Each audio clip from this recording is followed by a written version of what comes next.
Bon, Marc Endevel, bonjour. Bonjour. On te reçoit pour un livre passionnant d'enquête qui s'appelle Le Grand Manipulateur, les réseaux secrets de Macron, dans lequel tu enquêtes minutieusement sur les réseaux d'Emmanuel Macron, sur ses liens avec certains hauts personnages de l'État français, certains oligarques aussi, si on peut employer ce mot-là. C'est ton deuxième livre, tu avais écrit un premier livre, L'ambigu Monsieur Macron, tu avais écrit France Télévisions Off the Record et Le choix, l'insoumission, entretien biographique avec Jean-Luc Mélenchon. Alors j'ai pas mal de questions à te poser, il y a tellement de sujets que tu arpentes là-dedans, il y a tellement de personnes, il y a tellement de noms, il y a à chaque ligne je ne sais combien d'éléments, mais je vais commencer par citer. Au début de ton livre, tu expliques que si les communicants ont réussi à présenter Macron comme le candidat du nouveau monde, il a en réalité utilisé de nombreux réseaux du vieux monde. Est-ce que c'est ça au fond la ligne directrice de ton enquête? Et pourquoi avoir choisi d'écrire sur ce sujet une nouvelle fois? Oui, parce que, alors, comme vous me rappelez, j'ai écrit le premier livre L'ambigu Monsieur Macron, sur Macron en 2015, que j'ai actualisé en poche en 2018.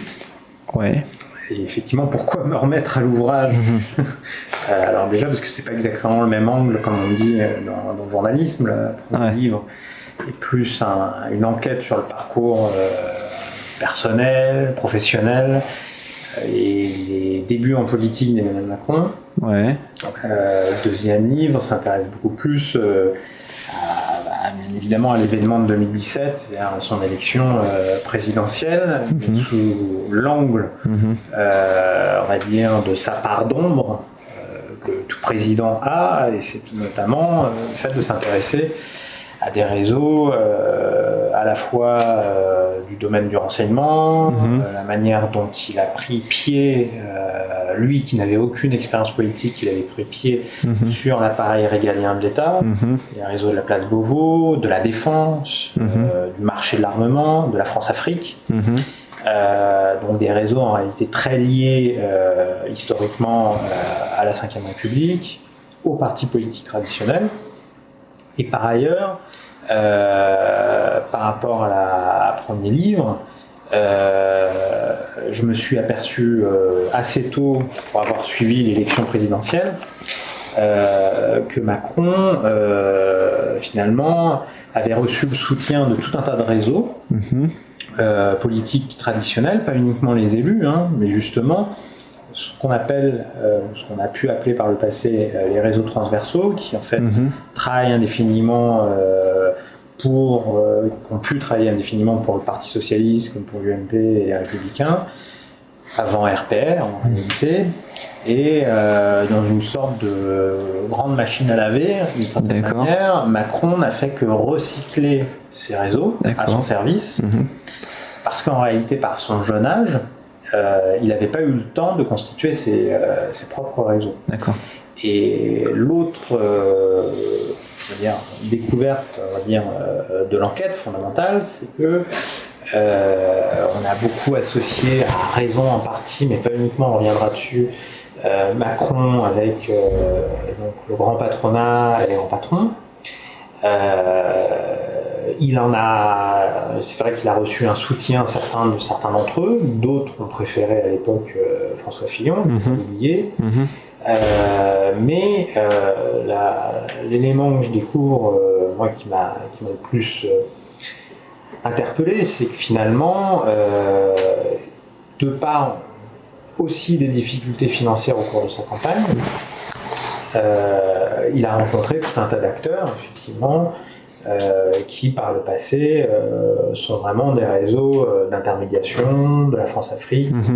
J'évoque effectivement notamment le voyage d'Emmanuel Macron en Algérie, où il a rencontré tout un tas de réseaux d'affaires, et notamment des oligarques, mais les oligarques algériens qui d'ailleurs depuis les événements en Algérie se sont tous retrouvés globalement en prison, alors bien évidemment avec un changement de régime, et au-delà du cas France-Algérie, je m'intéresse également au réseau de la France-Afrique, et bien évidemment derrière on en reviendra peut-être, à ce qui constitue la sensibilité de l'affaire Benalla. Parce qu'en fait, derrière l'iceberg de l'affaire d'été Benalla, bien évidemment, l'affaire Benalla, pour reprendre un titre d'un ouvrage qui vient de paraître, a été un des hommes de main d'Emmanuel Macron dans son ascension. Ce n'est pas le seul. Ce n'est pas un individu solitaire dans la Macronie, comme on l'a expliqué.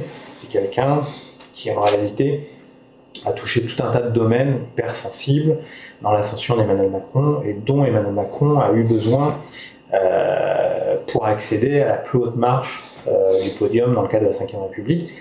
Et c'est là où je dis, finalement, Macron a utilisé les vieux réseaux de la Ve République, et donc pas uniquement les réseaux économiques, pour accéder à l'Élysée à peine 39 ans. D'accord. Et donc, le nouveau monde, en réalité, c'est surtout du recyclage du vieux monde, y compris dans une pratique et des pratiques politiques très traditionnelles par rapport à la Ve République, fondées sur le secret, sur un secret excessif de mon point de vue, sur une raison d'État également, une politique très verticale de la Ve République à la française. D'accord.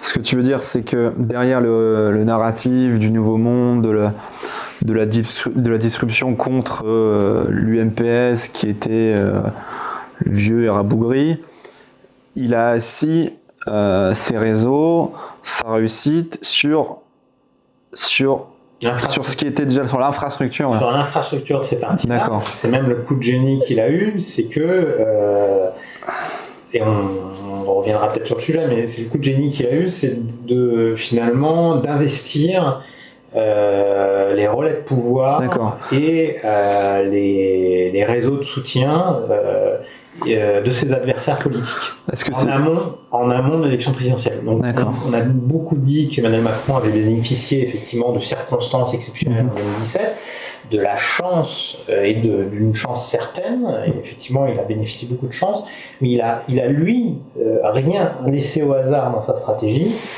et j'en discutais encore avec un ancien responsable socialiste il y a quelques jours.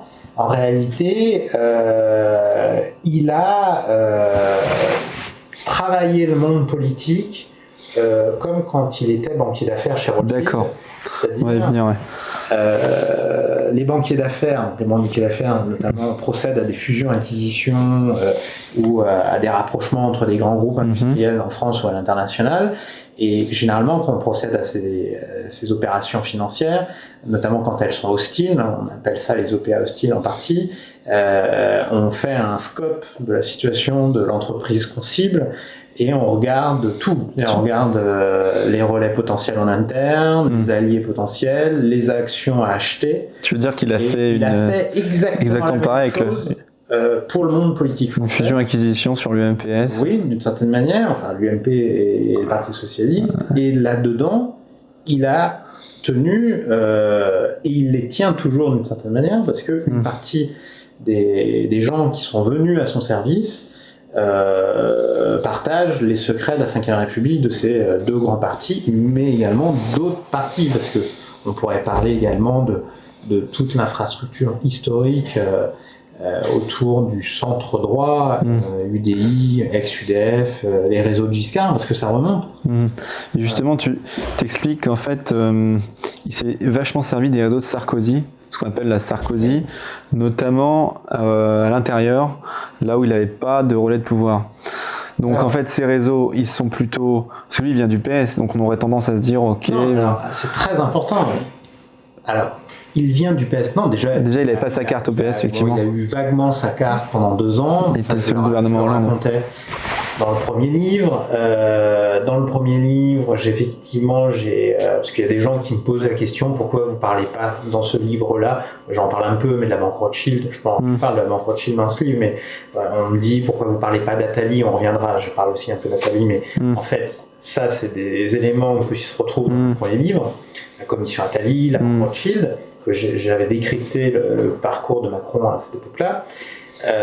Mais en réalité, là, dans le deuxième livre, effectivement, en fait, je m'aperçois, par exemple, que, historiquement, il est beaucoup plus lié à la droite traditionnelle qu'on ne le dit, notamment via sa femme Brigitte Macron, qui est enseignante dans un établissement scolaire du 16e arrondissement, Franklin, où il y a une bonne partie des enfants de la grande bourgeoisie industrielle française traditionnelle qui y vont. Elle a rencontré à ce moment-là notamment le couple Bernard Arnault, dont elle a eu parlons-en, justement. en cours. Elle en a été une des enseignantes, prof de français. Mais au-delà même de ces épisodes-là, bien évidemment, Macron, qui était banquier à la Banque Rothschild est une banque très liée à la droite française et à la Sarkozy. On pourrait penser par exemple, à un des banquiers de la Banque Rothschild, qui est revenu à la Banque Rothschild récemment, François Perrol, qui a été secrétaire général adjoint de l'Élysée sous Nicolas Sarkozy. On pourrait parler, bien évidemment, de tous les réseaux baladures, autour de également la Banque Rothschild. Et en fait, dans l'enquête, à la fois, je m'aperçois que Macron est beaucoup plus lié à toute cette droite-là française, qu'on a pu bien le dire, même quand il était au service de François Hollande. Ça, il y a des raisons idéologiques, c'est-à-dire de certaines proximités, notamment sur la question européenne. Finalement, c'est un peu la une de Paris Match de 2005 entre François Hollande et Nicolas Sarkozy, et tout sourire, qui appelle à voter oui. Mais derrière ces raisons idéologiques, en fait, il y a toute l'infrastructure sarkozyste. C'est là où je dévoile que dès 2013, il organise des réunions de communication à l'Élysée où est présent Franck Louvrier, qui n'est autre que l'ancien conseiller en communication, grand Manitou de la communication de Nicolas Sarkozy, pendant 5 ans lors du quinquennat Sarkozy. Et au-delà même de Franck Louvrier, il y a deux éléments extrêmement importants à prendre en compte. Un, c'est qu'effectivement sur le régalien, sur la défense ou l'intérieur, Macron a utilisé sciemment les réseaux sarkozystes, y compris en plein cœur de la campagne présidentielle, plus par rapport aux nominations qu'il a pu faire par la suite, parce que tout simplement, il a décidé, et c'est ça aussi son coup de génie, politique, entre guillemets, il faisait une campagne à droite, il a très tôt décidé de larguer les amarres vis-à-vis en fait de la personne de François Hollande, je ne parle pas de la politique, je parle de la personne, des réseaux de pouvoir autour de François Hollande et du Parti Socialiste en réalité.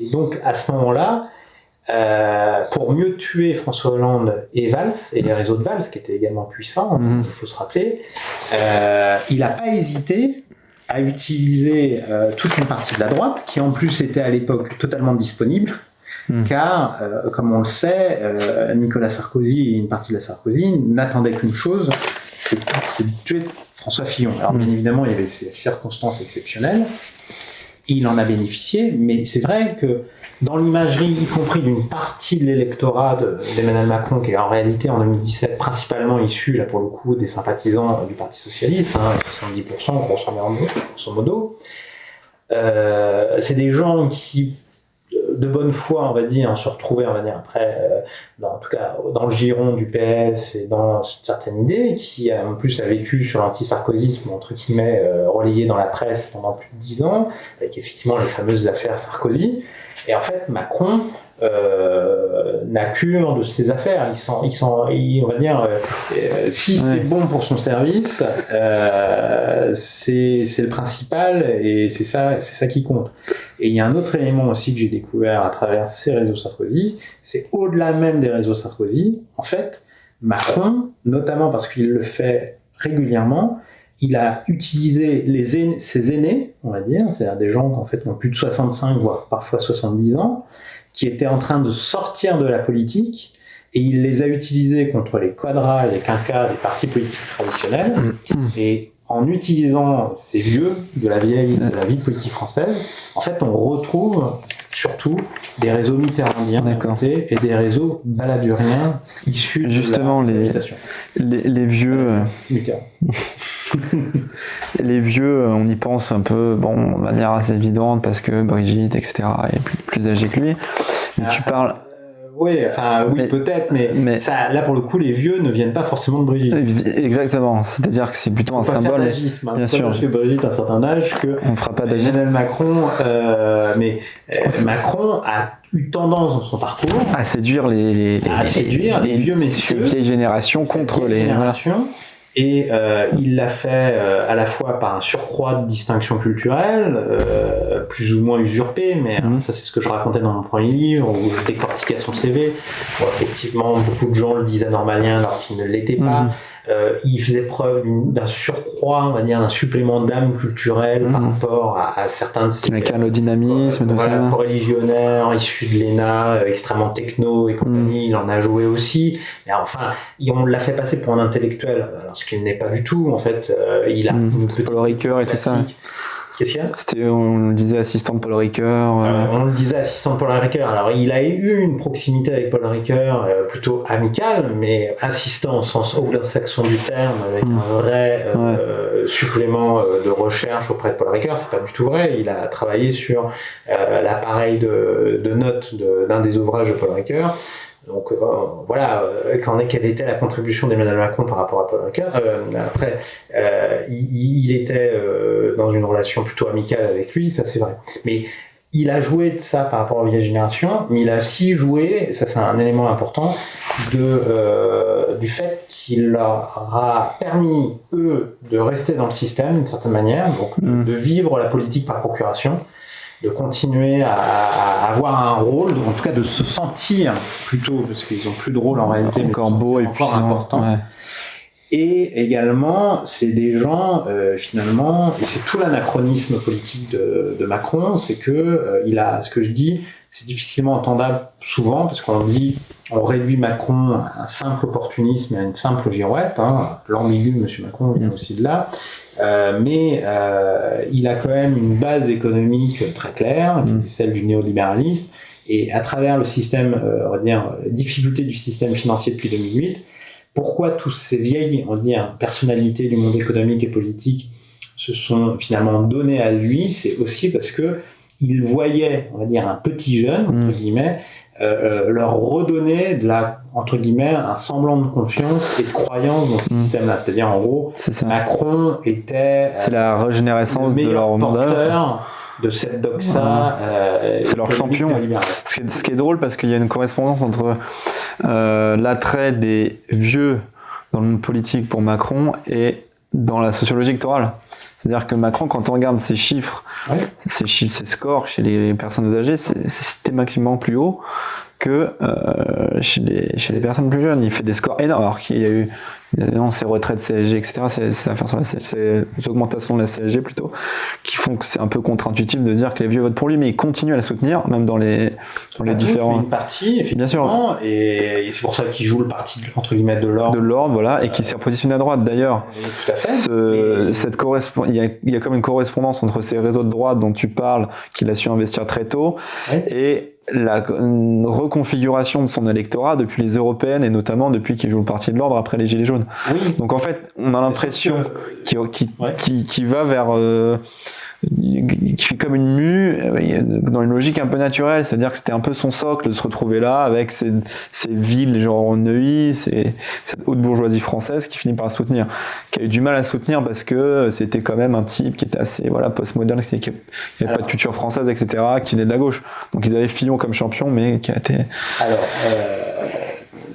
bon, moi j'ai pas été surpris par cette mue-là apparente, parce que en fait, très tôt, dès le premier livre, et puis quand je le suis au cours de la présidentielle, en fait, là, si je reviens sur sa stratégie, entre guillemets, proprement politique, en fait, dès février 2007, quand, on va dire, ses concurrents les plus, on va dire, importants dans le giron du Parti Socialiste sont éliminés, en partie, donc notamment François Hollande, le président sortant, et Manuel Valls, en fait, il switch très tôt dans la campagne, et il fait une campagne, en fait, même si les commentateurs ne l'ont pas perçu, donc ne l'ont pas forcément raconté comme ça, mais Macron, dès février 2017, envoie des signaux très clairs vis-à-vis de l'électorat de droite. Il commence à parler, par exemple, de tolérance zéro sur la question de sécurité, il commence à parler énormément de terrorisme et d'islamisme, et à essayer de montrer que lui aussi est légitime et crédible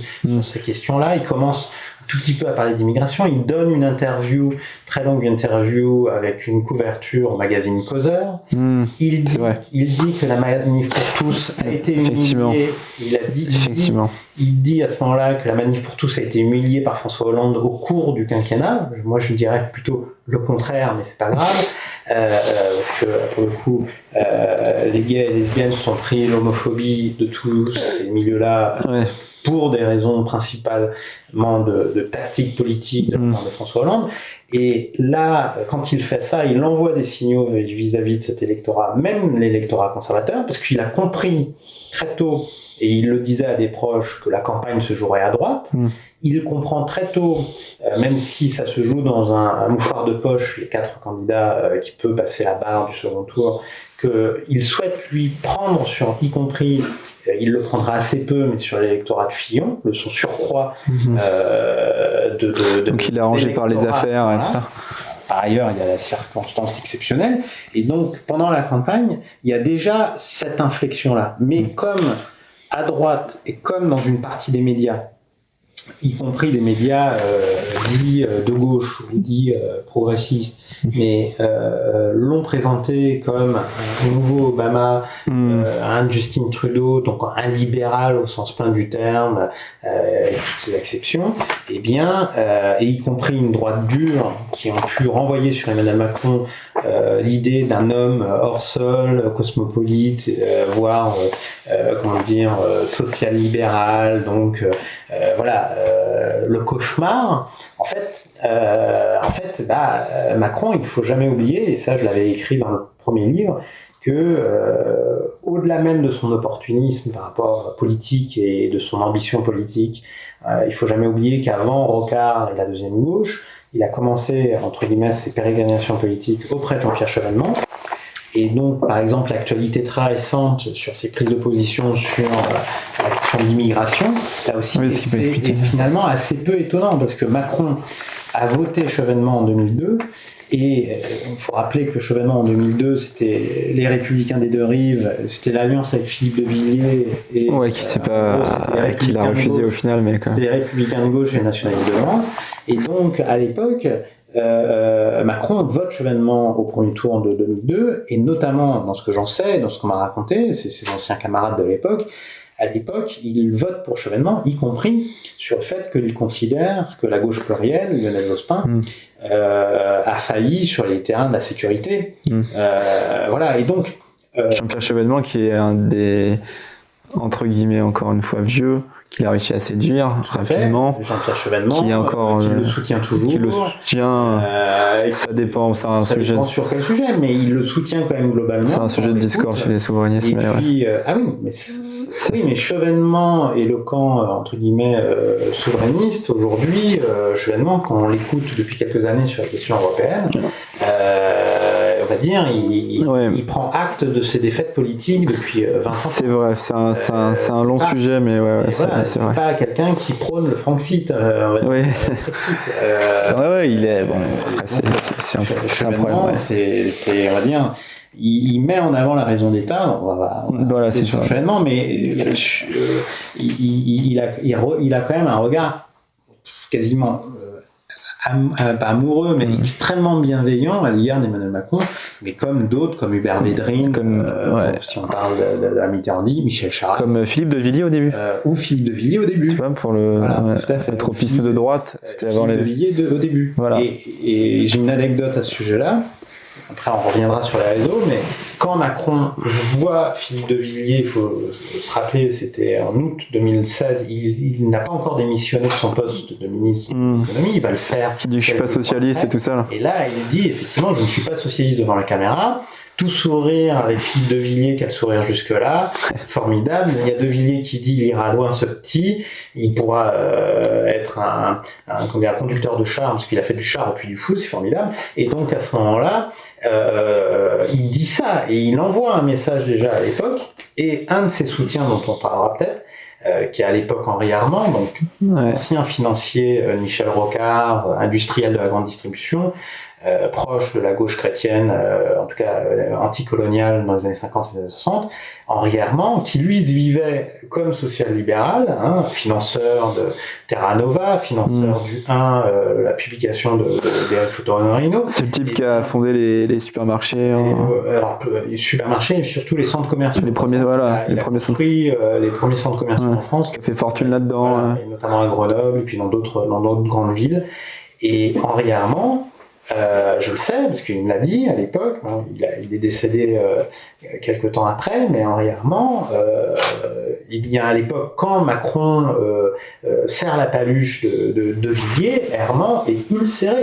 Et il le fait, et il le c'est ce que Macron. C'est ce que tu racontes dans ton livre. Herman a été un des premiers soutiens de Macron. Macron finit par le trahir, en fait.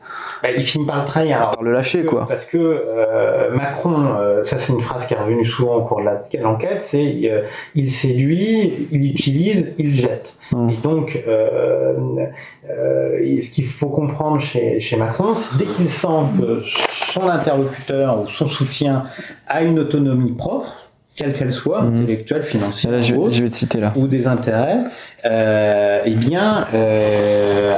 il va préférer abandonner dès qu'il a pu utiliser la personne. Et ça arrivait à énormément de gens, y compris des gens avec un certain grand nom. Et Herman, en tout cas, on peut dire qu'il l'a trahi parce que Herman, quand même, ça a été son témoin de mariage en 2007. Ouais, c'est ça. Quand, il a financé son mariage. Il a préparé et organisé son voyage au Touquet, donc il a effectivement financé en partie le mariage, et puis il a permis, on va dire, d'avoir un prêt personnel auprès enfin, il lui a donné une sorte de prêt personnel pour qu'il achète un appartement à Paris avec Brigitte Macron. Et ça, c'était en 2007. Mais au-delà de ce soutien personnel, Herman lui a fait rencontrer énormément de gens, notamment Michel Rocard, et était effectivement un fort soutien de Macron durant tout son parcours. Mais pour Herman, il se retrouvait dans une sorte de centre-gauche, ou en tout cas d'un certain libéralisme, y compris sur le plan sociétal, culturel et compagnie. Mais ça, c'est un truc très important que je notais là dans le premier livre, c'est que Macron, il tend un miroir à ses interlocuteurs, y compris sur le plan politique, et donc chacun croit voir midi à sa porte, on va dire, et chacun projette sa propre culture politique sur Macron. Chacun voit ce qu'il a envie de voir, en fait, de Macron. Et comme en plus, en fait, tous ces gens-là, sur le plan économique, sur le plan européen, sont globalement d'accord, parce que ça c'est vrai, d'une certaine manière.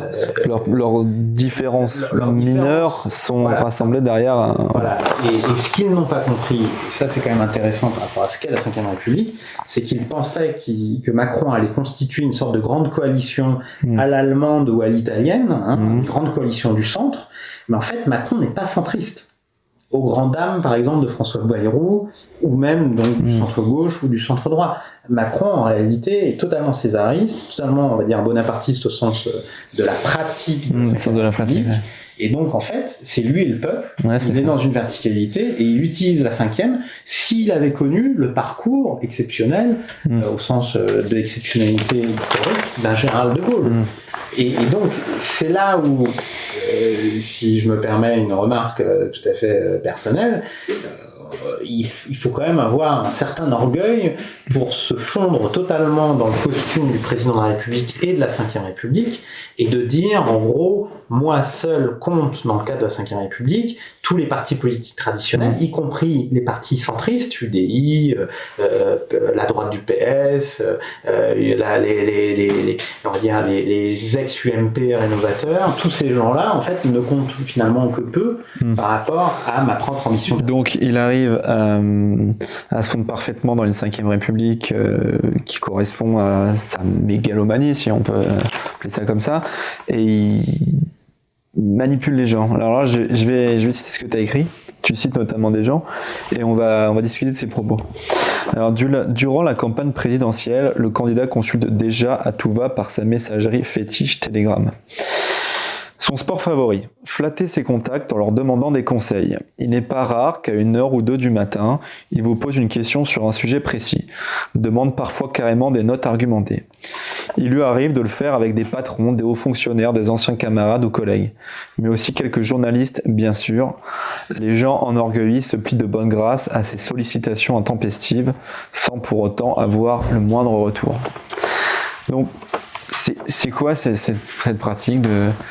On flatte des gens, on attend des trucs, qu'est-ce qui... Lui, il n'attend rien en fait. Sa méthode, là, tu évoques des choses totalement véridiques, mais il l'a fait d'une manière totalement industrielle. Alors là, pour le coup, il est complètement dans son époque, entre guillemets, c'est-à-dire qu'il a utilisé la puissance de feu des pseudo-messageries sécurisées. Et la différence avec ses prédécesseurs, c'est qu'il maîtrise toute la communication des réseaux sociaux, tous les codes de son époque. Des réseaux informels, effectivement, et on est là parce que Telegram, encore une fois, chacun sait comment ça fonctionne, en tout cas, pas chacun sait comment ça fonctionne, mais en tout cas, c'est très facile de communiquer et beaucoup avec ses contacts par électronique, et il l'a fait d'une manière industrielle. Est-ce que ça ressemble pas un peu à une logique de cours, tout ça, mais une cour... mais complètement. Et donc, quand il demande conseil, parfois, il utilise les conseils que les gens ont pu lui donner, mais généralement, c'est surtout dans un mécanisme, là, pour le coup, totalement de flatterie. C'est-à-dire que les gens ont l'impression de compter pour lui, et d'espérer compter un peu plus et de s'approcher du pouvoir. Et d'une certaine manière, parce que le pouvoir fascine, mais surtout d'espérer pouvoir peser un petit peu à son niveau, et donc finalement il joue avec la propre vanité des autres. Et là pour le coup il est complètement... Je vais lire un autre passage. Tu cites un proche de Macron. En banquier d'affaires, Macron est capable d'investir des lieux et des relais de pouvoir et d'assécher ainsi la concurrence. Ce qui fait référence à ce que tu évoquais avec les réseaux de la Sarkozy notamment. Macron séduit les gens, il les utilise puis les jette, remarque un de ses anciens collègues. Toute personne qui peut lui faire de l'ombre, il la flingue. Il est expert pour mettre quelqu'un sur la scène et lui balancer ensuite une balle dans la tête. Et ça c'est une citation. C'est une citation, ouais. Une citation. Mais est-ce que ça ne permet pas de comprendre un peu le fait qu'aujourd'hui, dans les ministres, parmi la Macronie, peut-être un peu sévère, mais il reste plus que des gens pas très très signifiants, qui n'ont pas forcément une grosse aura, et il est très arrangé d'avoir des branques, quoi, mais des castaners, voilà. Il est à l'image de... Pour créer le vide autour de lui et montrer qu'il il est aussi à l'image d'un certain management moderne de la grande entreprise, en tout cas de ses déviances. C'est-à-dire, il est totalement l'expression de la médiocratie, comme on dit. C'est-à-dire, il fait monter les médiocres pour qu'il n'y ait aucune ombre sur sa propre personne. Ouais. Et donc, il n'a cessé dans son parcours donc d'utiliser les plus anciens, mais qui sont en train de sortir du cadre, et d'utiliser les plus jeunes, des très jeunes, corvéables à merci parfois, et parfois certains qui avaient un peu du jote, mais pour la plupart qui n'avaient pas la culture politique, qui n'avaient pas le réseau social, et la puissance de feu qui pouvait lui faire de l'ombre. Et donc dès qu'il y a quelqu'un dont la tête dépasse, que ce soit par la pensée, la réflexion, ou le fait d'être sous la lumière médiatique, pour reprendre la terminologie de la citation rapportée, effectivement, il a plutôt tendance à la flinguer. Et donc, c'est pour ça qu'il a constitué son gouvernement, pas du tout pour constituer une nouvelle génération dans le cadre de ce qu'on pourrait appeler un bougli-bougla idéologique qui serait le macronisme. Il n'en a que faire de constituer une nouvelle génération politique. C'est lui seulement qui compte là-dedans. Il y a un truc qui revient souvent, parce que je le vois bien, pas forcément dans mes lecteurs, mais dans les gens qui ont donc parfois vu le livre ou écouté, machin compagnie. Généralement, ils ont l'impression que Macron n'est juste que le fondé de pouvoir, on pourra peut-être revenir, de certaines puissances, et donc qui serait lui-même le pantin de tous ces gens-là. Macron est effectivement, vis-à-vis de certaines puissances économiques, assez dépendant de circonstances du monde économique d'aujourd'hui, c'est-à-dire le président de la République et de la Ve République notamment quand il relaie la doxa économique d'aujourd'hui. Oui.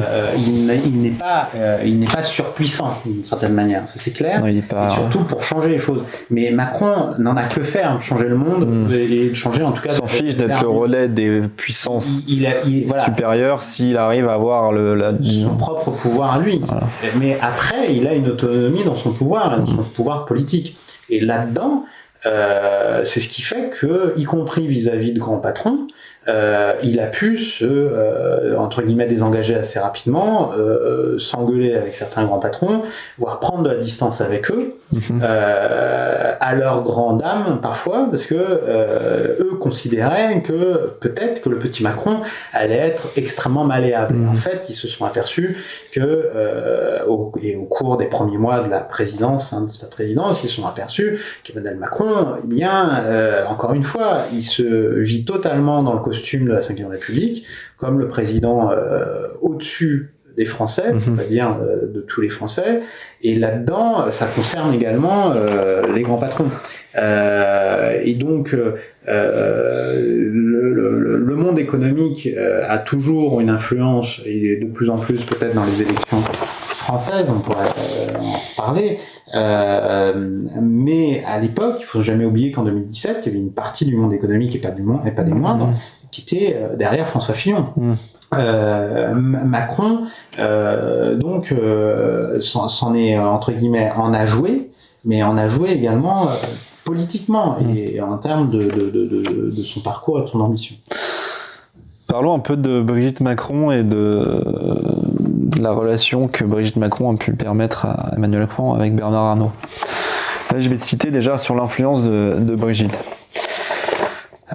Brigitte est essentielle pour comprendre Emmanuel Macron. Elle joue un rôle particulièrement important à ses côtés, confie dès 2014 Alain Minc, le conseiller des grands patrons qui a rencontré le jeune inspecteur des finances quelques années plus tôt. À l'époque, seuls les vrais initiés du pouvoir perçoivent l'importance de Brigitte Macron. C'est lors d'un dîner chez Alain Minc, à l'été 2014, que la future première dame a estimé que son mari devait se jeter dans le grand bain de la présidentielle dès 2017 et ne pas attendre 2022 comme de nombreuses personne lui conseille alors car son âge, disait-elle, deviendrait un handicap indépassable pour le couple. On ne peut pas attendre 2022 car on a un énorme problème. Le problème c'est moi, c'est ma gueule, donc il faut accélérer. Ça c'est un propos de Brigitte. Oui. C'est-à-dire que c'est Brigitte qui a poussé Macron à y aller dès 2016-2017 ans. Alors ça c'est une anecdote qui m'a été rapportée par différentes personnes. Ce qu'il faut savoir c'est que d'ailleurs, je parlais déjà bien évidemment de Brigitte Macron dans mon premier bouquin, mes livres, mais je n'avais pas perçu autant l'importance qu'elle avait. C'est-à-dire que Brigitte Macron et Emmanuel Macron, c'est un véritable couple de pouvoir. Il y en a eu par le passé dans le cadre de la Ve République. On peut penser notamment à Cécile Sarkozy, Nicolas Sarkozy.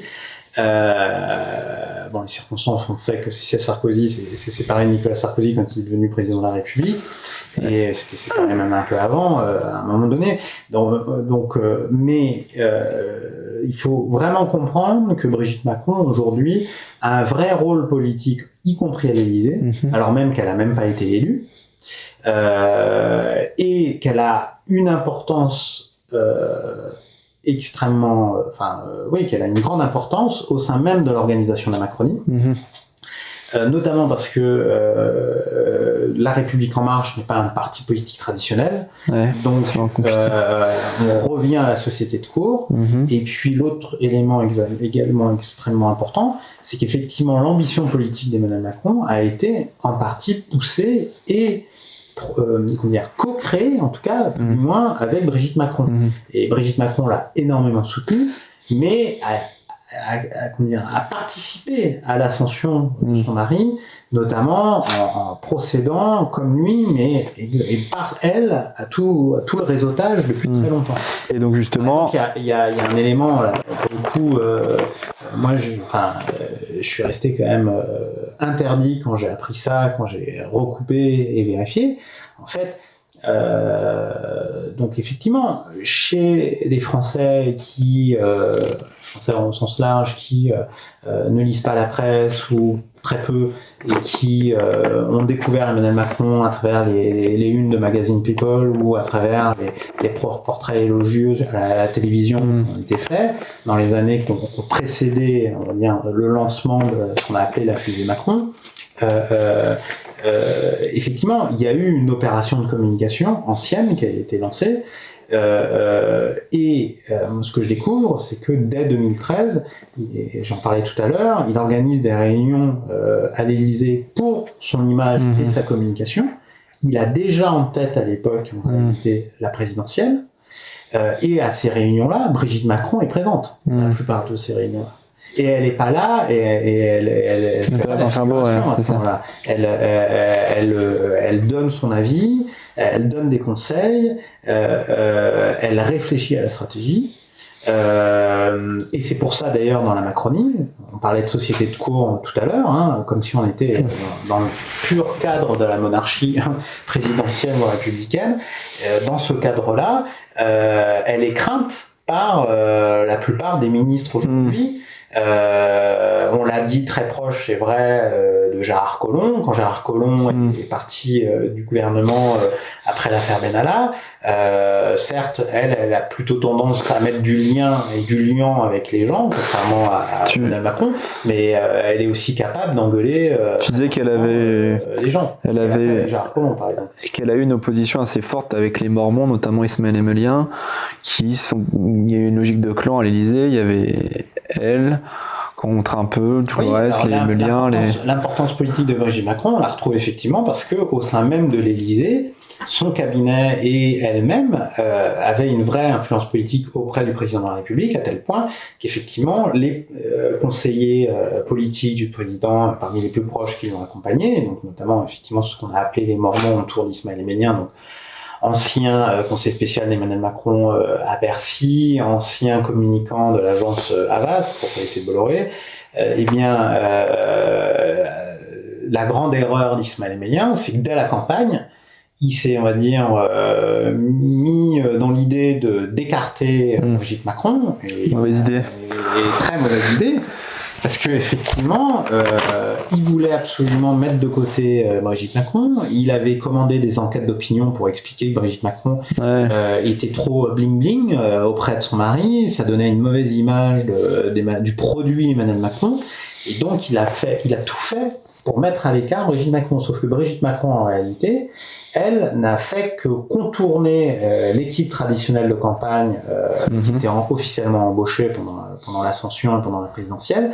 Et donc, elle a également, de son côté, constitué, on va dire, une équipe de campagne bis, quasiment, de conseillers informels la plupart, mais qu'on retrouve aujourd'hui toujours à l'Élysée, c'est le fameux visiteur du soir. Et effectivement... Avec qui, par exemple on peut parler de certains journalistes, et notamment, par exemple, Bruno Roger Petit, était à l'origine un proche on va dire, du clan Brigitte Macron. D'accord. Maintenant, il est à l'Élysée. Maintenant, il est à l'Élysée, il a été embauché, et donc c'est comme ça qu'il arrive dans la Macronie, en partie. Et donc, Brigitte Macron est extrêmement importante dans l'ascension d'Emmanuel Macron. D'accord. Il y a un truc qui a vachement bénéficié à Macron, grâce à Brigitte Macron, c'est la rencontre avec Bernard Arnault. Elle était, tu racontes, professeur des 3 enfants, c'est ça Oui, alors des derniers enfants du remariage de Bernard Arnault, effectivement, elle a été enseignante de ces enfants-là. Donc à Franklin, la fameuse institution scolaire de l'Ouest parisien dans le 6e arrondissement.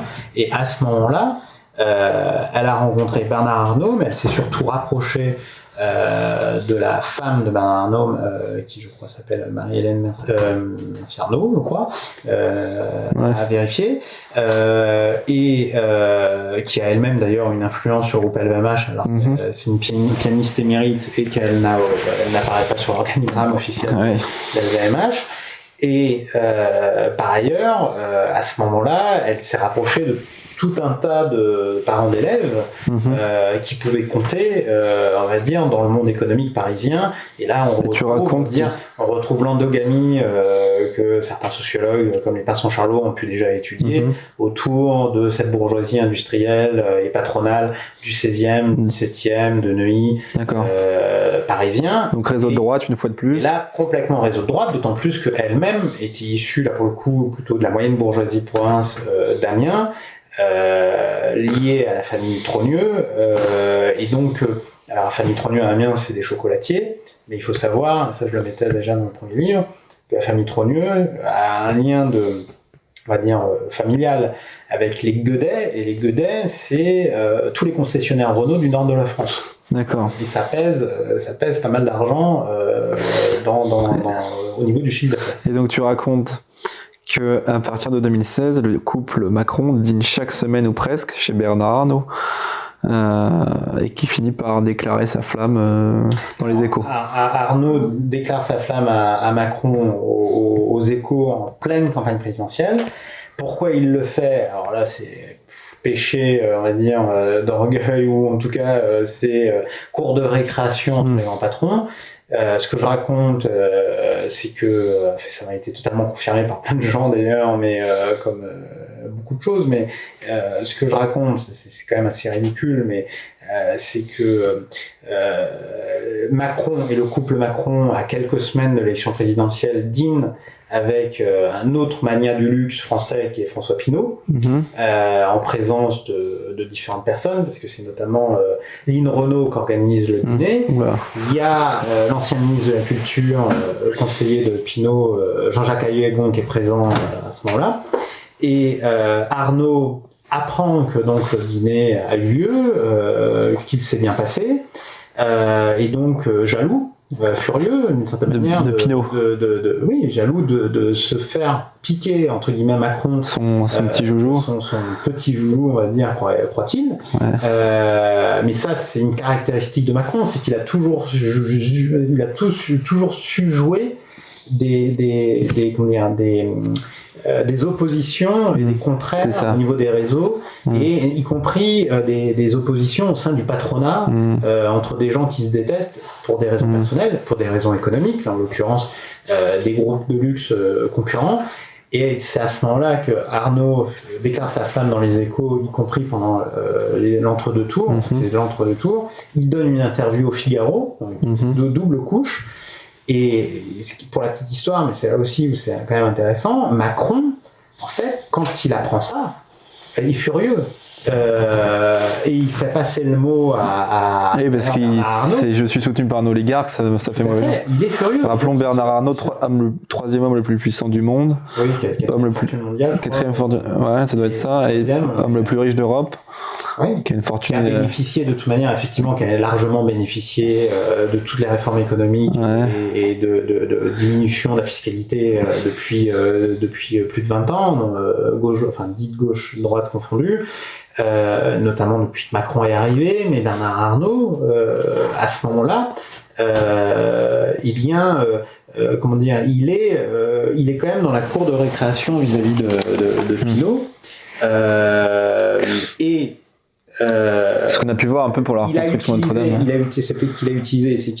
Il s'est mis entre guillemets au service de Macron, parce que traditionnellement c'est quelqu'un qui est de droite, et Sarkozy, son ami, s'était pris les pieds dans le tapis au niveau de la primaire de l'UMP, comme en fait son premier choix. Le premier choix de Bernard Arnault, c'est pas Macron. Le premier choix de Bernard Arnault, en réalité, c'est Alain Juppé. Bernard Arnault, pour 2017, il voulait soutenir Juppé. D'ailleurs, on l'a vu très clairement, en tout cas la cour parisienne a pu le voir très clairement à partir de 2015, début 2016, parce que c'était l'inauguration de la fondation LVMH, la Fondation d'Art Contemporain, dans le bois de Boulogne, donc qui appartient à Bernard Arnault. Et lors de ces soirées d'inauguration, n'était pas présent Nicolas Sarkozy, qui avait pourtant été très proche de Bernard Arnault au cours de son quinquennat, mais était présent à la Juppé. Et le vrai candidat de Bernard Arnault à la base, c'est Juppé. Et Juppé, tombant, on va dire, de son piédestal au moment des primaires de la droite, là, à ce moment-là, Bernardo, comme les autres réseaux plutôt sarkozystes, se sont mis au service de Macron à ce moment-là. Mais le lien entre le couple Macron et Bernard Arnault était plus ancien. Tu évoques pas mal l'opacité qui entoure certains postes à l'Élysée et qui a notamment qui était visible pendant l'affaire Benalla. Mais j'aimerais bien que tu me dises ce que tu penses de cette phrase de Sibeth Ndiaye qui a été vachement reprise à tout bout de champ, mais dit « J'assume parfaitement de mentir pour protéger le président ». Qu'est-ce qu'on peut en dire? Est-ce que c'est révélateur d'un état d'esprit en Macronie? Est-ce que c'était une phrase inopportune? Alors c'est une phrase qu'elle a finalement pas assumée, je crois. Dans l'Express. Alors c'est sorti dans l'Express, mais elle a dit qu'elle dit exactement ça. Elle a dit ça, d'ailleurs le journaliste a assumé tout à fait le propos rapporté. Moi ça me paraît pas du tout surprenant par rapport à la connaissance que j'ai de la Macronie, de leur rapport à la presse et aux journalistes. Ils considèrent vraiment les journalistes uniquement comme une courroie de transmission de leur propre communication, comme ayant aucune autonomie. Donc après, c'est un grand débat, mais disons que en tout cas, c'est comme ça qu'ils considèrent les journalistes à leur service. Et quand les journalistes ne sont pas à leur service, généralement ça se passe très mal.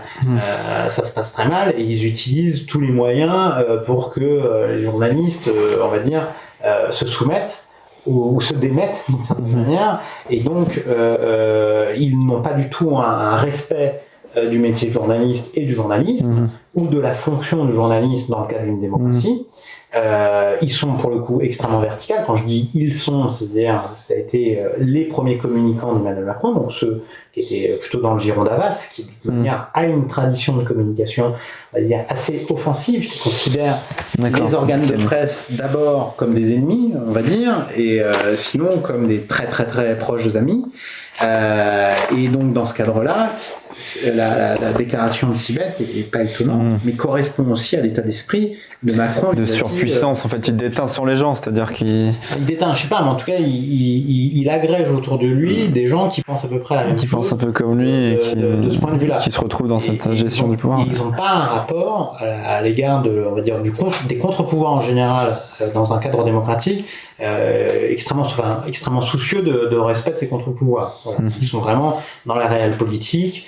Et on l'a même vu au moment de l'affaire Benalla, quand finalement Ismaël Emelien a dû reconnaître que, par exemple, il avait sciemment trafiqué des vidéos lancées sur les réseaux sociaux. Donc ils ont un rapport, ils ont un rapport à la vérité et au mensonge. C'est un machiavélisme mais que d'autres avant eux avaient, François Mitterrand notamment, mais eux ils l'assument. C'est totalement étonnant, on va dire, par rapport à une soi-disant époque de transparence. C'est ça. Eux-mêmes qui lancent le débat sur les fake news. En fait, aujourd'hui en France, le principal producteur de fake news, c'est le gouvernement français et c'est les équipes d'Emmanuel Macron. Et ça n'a pas beaucoup changé. Alors, il essaye d'évoluer un petit peu, mais non, en fait, il fait de la calinothérapie de la presse. Mais sur le fond, ils sont capables quand même d'être extrêmement redoutables. On le voit d'ailleurs sur les câbles Macron Leaks qui ont été sortis par Wikileaks après la campagne et pendant la campagne, enfin fin de campagne. Il y a des rapports qui montrent qu'ils ont joué avec, par exemple, la réalité des donations, des chiffres. Ils diffusent les chiffres qu'ils veulent. Ils sont dans une communication, là pour le coup, en réalité très verrouillée. Parce que très verrouillé et en fait faussement disruptif, parce qu'à la limite assumer, nous on est, je sais pas si ils assumaient une politique verrouillée, qu'ils avaient cette image-là. Non, c'est qu'ils se revendiquent d'un nouveau monde, d'une disruption, d'une transparence, d'une démocratie. Ça, c'est le marketing. Mais en fait, derrière, effectivement, ce marketing et ce discours du nouveau monde et tout le monde il est beau, tout le monde il est gentil, en réalité, ils utilisent des méthodes extrêmement rustres et qui n'ont rien à envier à d'autres pays beaucoup moins... on va dire beaucoup moins dits modernes. D'accord, bon je crois qu'on va rester là pour cette définition du macronisme. Merci beaucoup en tout cas Marc, et à bientôt. Merci à vous.